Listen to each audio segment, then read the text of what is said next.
तो इसीलिए हमने मेटा डायरेक्टर पर, ठीक है, डिस्कनेक्शन नहीं दिखाना होता है, क्योंकि रिंग डीएक्टिवेटर ग्रुप को सबसे लास्ट में डिस्कनेक्शन दिखाया जाएगा, क्योंकि वो सबसे लास्ट में ऐड होगा, ठीक है। और वी कैन से कि जो मेटा डायरेक्टर होता है उसका डिस्कनेक्शन सबसे पहले अप्रोप्रिएट नहीं माना जाएगा, और जो रिंग एक्टिवेटर है उसका डिस्कनेक्शन सबसे पहले दिखा दिया जाएगा। एक और गाइडलाइन नेक्स्ट हम पढ़ते हैं। नेक्स्ट गाइडलाइन, तो यहाँ पर डिस्कनेक्ट गाइडलाइन नेक्स्ट क्या कहती है, गाइडलाइन 2। गाइडलाइन 2 क्या कहती है, कहती है कि जो सबसे ज़्यादा इलेक्ट्रॉन जो डिस्कनेक्शन होता है मोस्ट इलेक्ट्रोनेगेटिव का सबसे पहले दिखाया जाएगा। मतलब जो मोस्ट इलेक्ट्रॉन विड्रॉइंग ग्रुप होगा, जो हमने भी पढ़ा कि इलेक्ट्रॉन विड्रॉइंग ग्रुप कौन से होते हैं, तो जो सबसे ज़्यादा इलेक्ट्रॉन विड्रॉइंग ग्रुप होगा सबसे पहला डिस्कनेक्शन उसी का दिखाया जाएगा, फर्स्ट डिस्कनेक्शन उसी का होगा, ठीक है। और क्यों, क्योंकि जो इलेक्ट्रॉन विड्रॉइंग ग्रुप होते हैं ना, वो रिंग को डीएक्टिवेट करते हैं, और इसीलिए हम उनको सबसे लास्ट में उनका डिस्कनेक्ट, क्योंकि वो डिस्कनेक्शन उनका सबसे पहले से दिखाया जाएगा कि सिंथेसिस सबसे लास्ट में वो अटैक होते हैं। सपोज कि हमारी रिंग कुछ इस तरह से मेंटेन है, यहाँ पे NO2 है, यहाँ पे भी NO2 है, और हमने जब किया था कि electron withdrawing group electron donating group, सबसे ज़्यादा इलेक्ट्रॉन विड्रॉइंग ग्रुप NO2 होता है, ये इलेक्ट्रॉन खींचता है। और यहाँ पे OCS3, ठीक है। तो हमें पता है कि ऑक्सीजन जो है वो कार्बन से ज़्यादा क्या है, इलेक्ट्रॉन नेगेटिव है, इसीलिए ये क्या होगा, ये रिंग एक्टिवेटर होगा। ये भी रिंग एक्टिवेटर है, ये भी रिंग एक्टिवेटर, लेकिन ये इलेक्ट्रॉन विड्रॉइंग ग्रुप है, तो ये इलेक्ट्रॉन डोनेटिंग ग्रुप आ गए, ये भी डोनेटिंग है, ये भी डोनेटिंग है, ये विड्रॉइंग है, ठीक है। तो जो इलेक्ट्रॉन विड्रॉइंग ग्रुप होते हैं सबसे पहले डिस्कनेक्शन उन्हीं का दिखाते हैं, मीन्स टू से डिस्कनेक्शन सबसे पहले कहाँ होगा, इधर होगा, ठीक है। तो क्या बनेगा हमारा,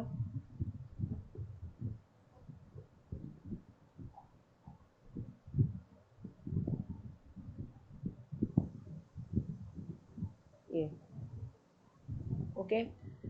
देन उसके बाद रिलीज होगा ये वाला, ठीक है, क्योंकि ये कार्बन हाइड्रोजन में सबसे कम इलेक्ट्रोनेगेटिव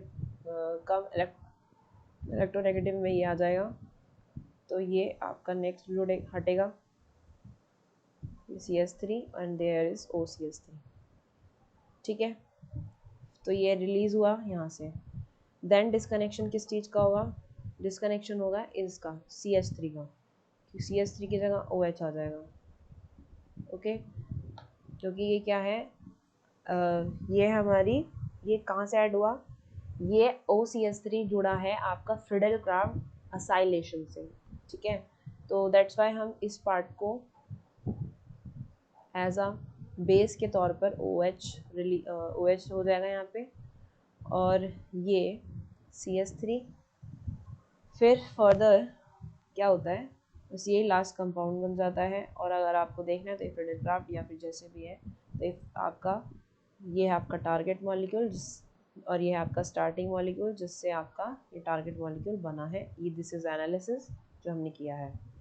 तो ये हो गया गाइडलाइन 2 की बात। अब आती है बात गाइडलाइन 3। गाइडलाइन 3 क्या कहती है, गाइडलाइन 3 कहती है कि जो फंक्शनल ग्रुप में हम इंटरचेंज कराते हैं साइटोसिंथेसिस के अंदर, तो वहाँ पर डायरेक्टिव इन्फ्लुएंस जो होता है उसको ज़्यादा कंसिडर किया जाता है।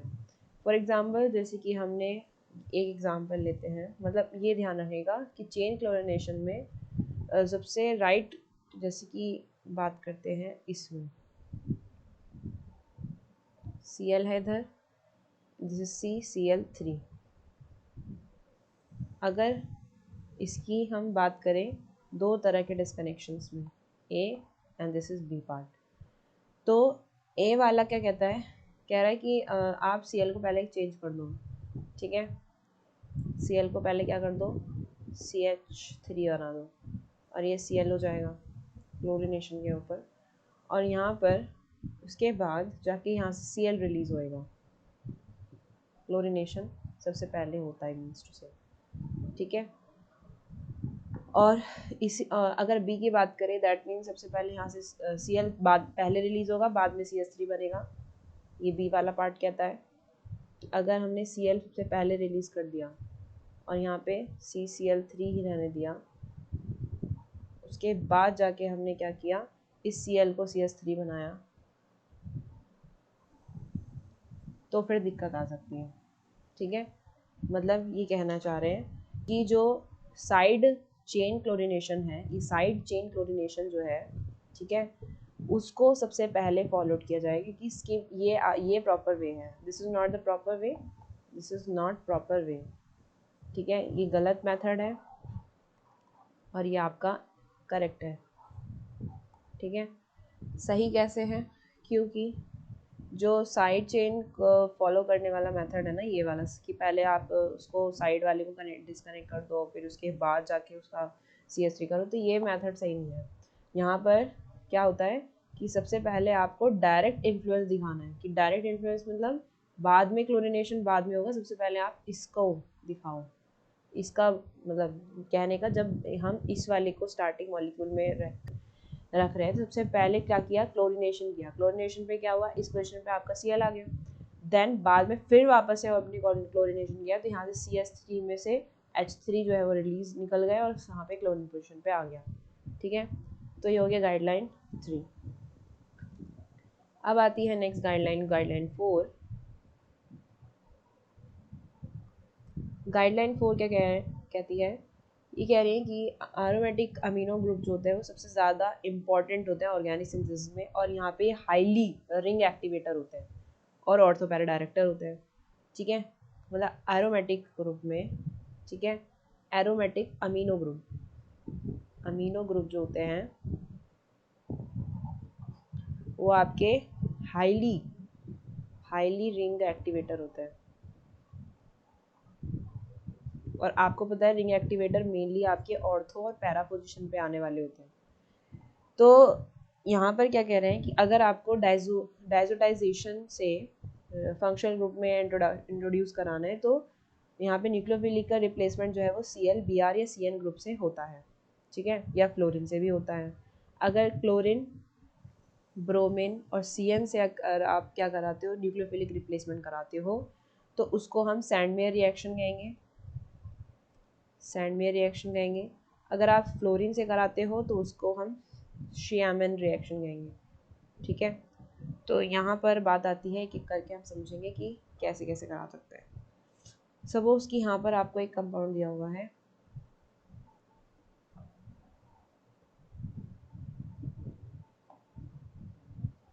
COOH, दिस इज गिवन, ठीक है।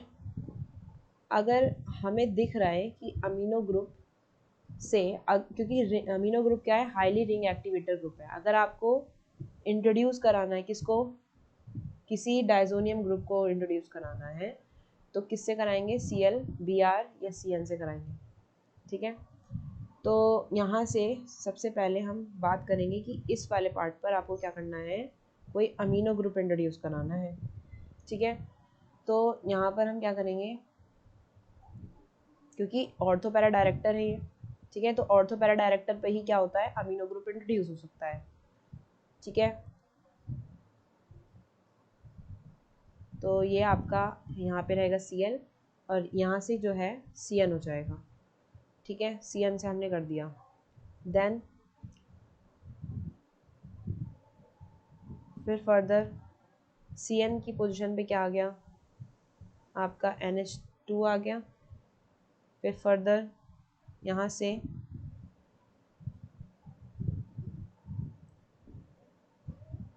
NHCOCH3, this is Cl. Then further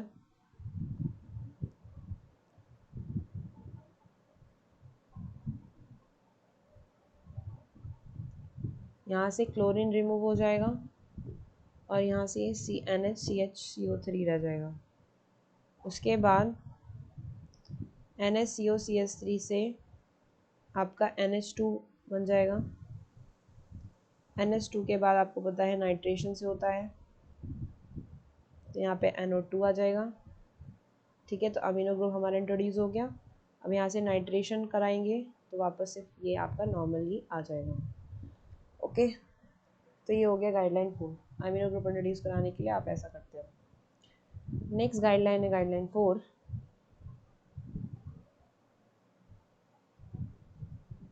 guideline 5 क्या कहती है कि ऑर्थो पैरा डायरेक्टिंग ग्रुप जो होते हैं, जो ऑर्थो पैरा डायरेक्टिंग ग्रुप होते हैं, वो अगर आपके कहाँ हो, अगर मेटा पर आ जाए, हो सकता है भैया ortho para director Meta group पे, मेटा पोजीशन पे भी आ सकते हैं। ठीक है, अगर वो मेटा पोजीशन पे आ जाए तो वो एरोमेटिक रिंग और किसी एरोमेटिक रिंग पे can not be introduce directly, वो डायरेक्टली इंट्रोड्यूस नहीं कराए जाते हैं।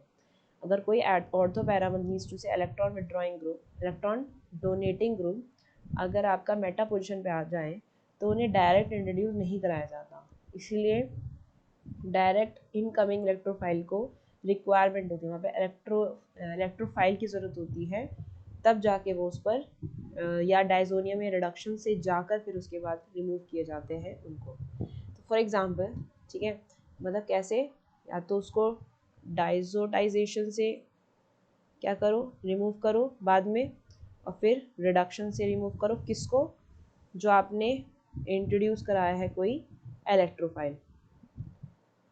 तो इलेक्ट्रोफाइल को डाइजोटाइजेशन या रिडक्शन से क्या करते हैं, रिड्यूस कर हटाते हैं, रिमूव करते हैं एंड देन जाके फिर वो आपको electron withdrawing group Meta position पे दिखता है। तो देखो कैसे, सपोज कीजिए कि ये आपका गिवन है CH3 and there is Cl। हमें पता है कि Cl जो है वो इलेक्ट्रॉन क्या ले रहा है, इलेक्ट्रॉन नेगेटिव ज़्यादा है ना। इलेक्ट्रॉन नेगेटिव ज़्यादा नहीं है कि वो इलेक्ट्रॉन को देगा। इलेक्ट्रॉन डोनेटिंग ग्रुप है, इलेक्ट्रॉन डोनेटिंग ग्रुप क्योंकि आपका मेटा पोजीशन पे आ गया। ठीक है, तो ये मेटा पोजीशन पे आने की वजह से क्या करेगा, इसको ऐसे ही नहीं हटा देंगे, हटाने के लिए थोड़ा काम लगे, मेहनत लगेगी।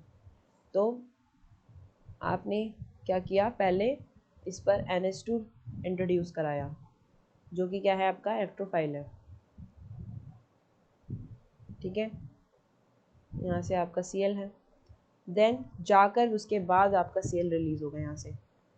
ठीक है, तो यहाँ से Cl बाद में रिलीज़ हुआ, पहले आपने क्या किया, NH2 किया, और देन उसके बाद NH2 तो आपको पता ही है नाइट्रेशन से आ जाता है, तो NO2 आ जाएगा सर, यहाँ CH3, फिर नाइट्रेशन कराने के बाद वापस से NO2 हट जाएगा, नाइट्रोस फिर उसके बाद ये कैसे आया, ये आपका फिडल क्राफ्ट एल्काइलेशन से आया, तो वापस से बेंजीन रिंग फिर बन जाएगा। ओके, तो इस तरह से गाइडलाइन 5 आपको कंफर्टेबल होगी। Next guideline 6।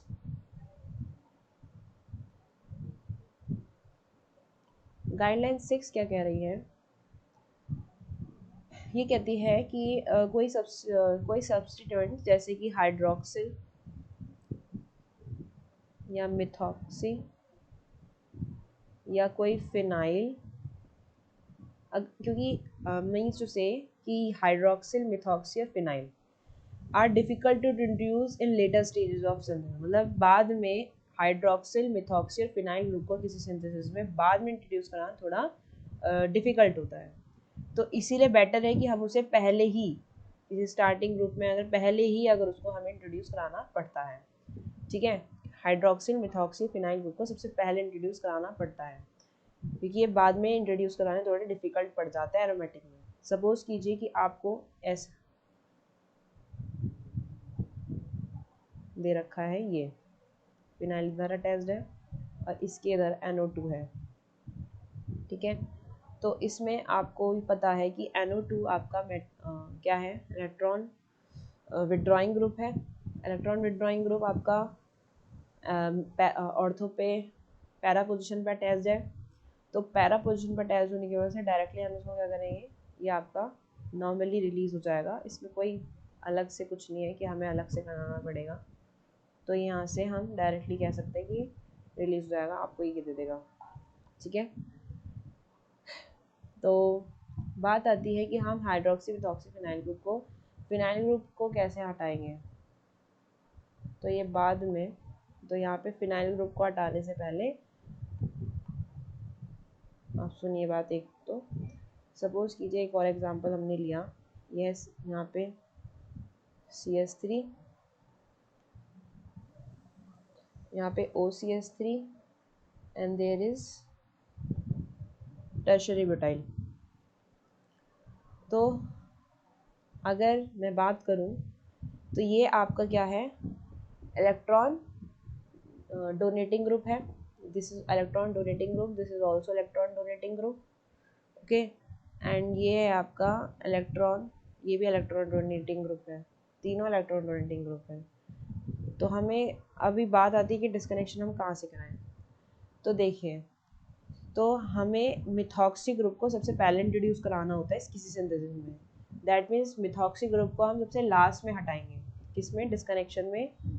जिसको सिंथेसिस में सबसे पहले इंट्रोड्यूस किया जाता है उसको डिस्कनेक्शन में सबसे बाद में हटाया जाता है।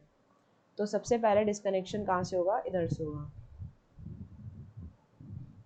तो ये CH3 और यहाँ पे OCH3, ठीक है। एंड देन जाके ये रिलीज होएगा, तो यहाँ पे आ जाएगा OH। तो इस तरह से हमने इंट्रोड्यूस कराया इसको, किसको, मिथॉक्सी वाले को। मिथॉक्सी वाला था ना ये, तो मिथॉक्सी को हटाने, हाँ मिथॉक्सी को इंट्रोड्यूस सबसे पहले कराया जाता है, बाद में नहीं। इसीलिए डिस्कनेक्शन सबसे पहले हम सबसे बाद उसका दिखाया जाता है, ओके। तो ये हो गई गाइडलाइन 6। नेक्स्ट गाइडलाइन 7 की बात करते हैं। So guideline 7, what says guideline 7? Guideline 7 में कुछ नहीं है, बस नॉर्मली आपको बताया गया है कि जो बेसिक स्केलेटन और कॉम्बिनेशन होता है फंक्शनल ग्रुप के, तो उनका कुछ नाम होता है। जैसे ये नाम दे रखे हैं, इधर OH है और देयर इज CHO, तो इसका नाम है सैलिकाइल एल्डिहाइड। ऐसे ही आपको यहाँ पे क्रिसॉल वाले भी मिलेंगे, ये है CH3 इधर और OH इधर। तो अगर ये ऑर्थो पोजिशन पे है तो इसे ऑर्थो क्रिसॉल कहेंगे, ठीक है। अगर पैरा पोजिशन पे तो पैरा क्रिसॉल होते हैं। नाम दे रखे हैं, बस और कुछ नहीं है इसमें। Next guideline 8।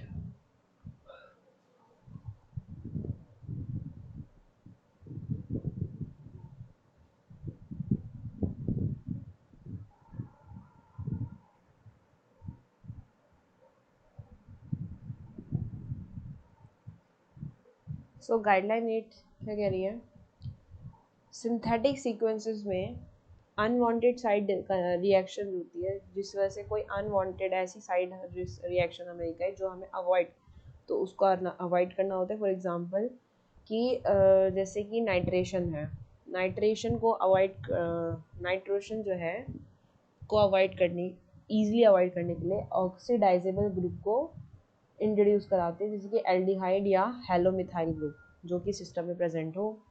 तो यहाँ पर सपोज हमें ये दे रखा है O इथाइल, मीन्स से हम इसे C2H5 लिख सकते हैं। और ये है आपका यहाँ से NH, ये, और दिस इज NO2। तो सबसे पहले डिस्कनेक्शन बड़ी वाली चेन पे दिखाएंगे, जो अनवांटेड साइड रिएक्शन है उसका दिखाएंगे। तो डिस्कनेक्शन सपोज हमने यहाँ दिखाया, तो यहाँ से क्या हो जाएगा टेस्ट आपका, ये OC2H5 and there is come Cl। फिर अब यहाँ से, तो ये सबसे पहला डिस्कनेक्शन है। तो अगर हमने सबसे पहले यहाँ पे क्या किया, ये NO2 भी है यहाँ पे, अगर यहाँ पे नाइट्रेशन का मतलब यहाँ से डिस्कनेक्शन पहले दिखाया जाता है, क्योंकि हमें पता है कि NO2 डिस्कनेक्शन हो सकते, क्यों, क्योंकि NO2 क्या है, इलेक्ट्रॉन विड्रॉइंग ग्रुप है। तो हमें पता है इलेक्ट्रॉन विड्रॉइंग का ग्रुप सबसे पहले हटाया जाता है डिस्कनेक्शन में, क्योंकि सबसे लास्ट में उसको इंट्रोड्यूस कराया जाता है सिंथेसिस में, ठीक है।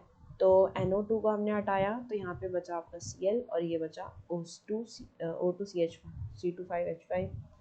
देन ये रिलीज करने के बाद हमने देखा कि भाई क्लोरीन भी हट सकता है क्लोरोमिथाइलेशन से, है ना। क्लोरोमिथाइलेशन से हटेगा तो यहाँ पे O C2H5 बचेगा। देन उसके बाद यहाँ पर O2CH5 को, ये कहाँ से आया था, फ्रिडलक्राफ्ट असाइलेशन से, तो OH आ गया यहाँ पर, ठीक है। तो इस तरह से हमारा ये डिस्कनेक्शन हुआ इस वाले पार्ट में।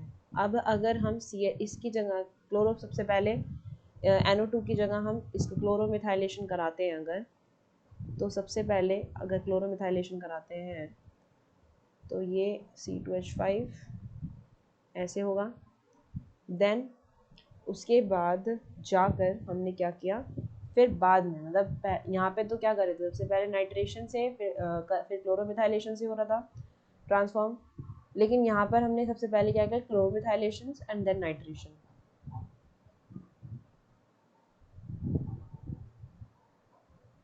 ठीक है, तो यहाँ पर हमने बाद में किया नाइट्रेशन एंड देन आपको पता ही है उसके बाद यहाँ पर भी वही चीज़ लास्ट में बन रही थी, ये चीज़ आपको लास्ट में मिल रही थी, और बाद में हमें पता ही है कि क्या हो रहा है, फ्रिडलक्राफ्ट असाइलेशन हो रहा है।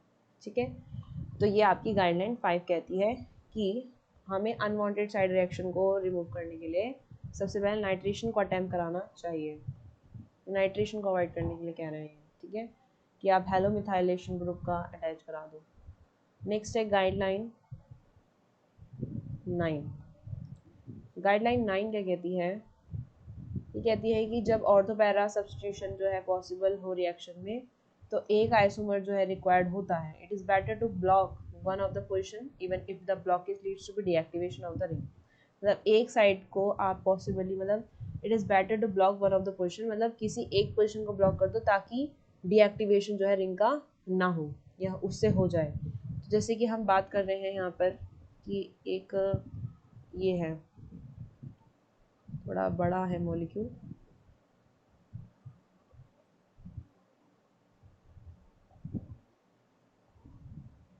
यहाँ पे NO2 and this is also NO2।